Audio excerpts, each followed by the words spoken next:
সবকিছু ঠিকঠাক চলছিল, কিন্তু হঠাৎ দুর্ঘটনা। পায়ে মারাত্মকভাবে চোট পান সুনেরা বিনতে কামাল।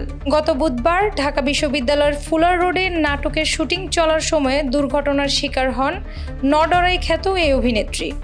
শনিবার দুপুরে একটি গণমাধ্যমে কথা বলেন তিনি। জানালেন শেষ পর্যন্ত প্লাস্টার পায়ে নিয়েই শুটিং করেছেন। শনিবার ভোরে তিনি সেই নাটকের শুটিং শেষ করেছেন।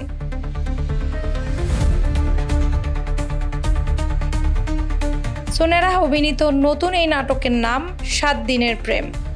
রাইসুল তমালের পরিচালনায় নাটকে তার সহশিল্পী আরশ খান। কথা প্রসঙ্গে সুনেরা বলেন, কিভাবে যে কি ঘটে গেল টেরই পাইনি। আনন্দ নিয়েই আমরা শুটিং করছিলাম। রাস্তায় সেদিনের শুটিংয়ের একটি দৃশ্যের জন্য দৌড় দিতে যাওয়ার প্রয়োজন পড়ে। এ সময় লাইট স্ট্যান্ডে পায়ের ধাক্কা লাগে, এতে রাস্তায় পড়ে যাই। আমার হাঁটুর চামড়া ছিলে যায়। শুরুতে খুব একটা গুরুত্ব দেইনি, তাৎক্ষণিকভাবে ব্যান্ডেজ লাগিয়ে শুটিং করি। বাসায় ফেরার পর ব্যথা বাড়তে থাকে।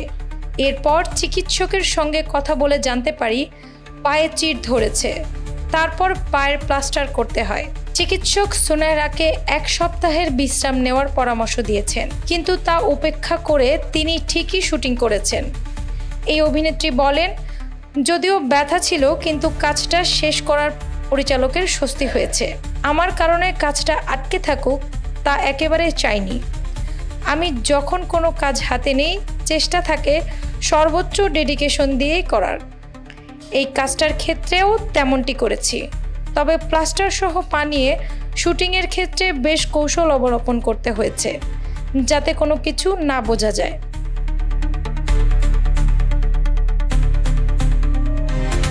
৭ দিনের প্রেম নাটকের শুটিং শেষে এখন পুরোপুরি স্বস্তিতে আছেন সুনেরা। এখন থেকে পূর্ণ বিশ্রামে আছেন বলে জানালেন। সপ্তাহখানেক পর পায়ের প্লাস্টার খোলার পর এমআরআই করবেন।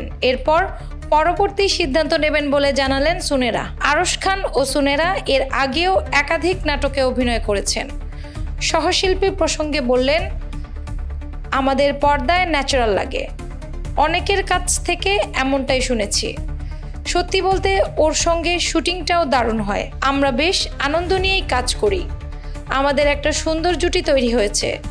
সামনেও হয়তো আমাদের আরও কাজ হবে। অ্যানি আক্তার, বাংলা বাজার পত্রিকা।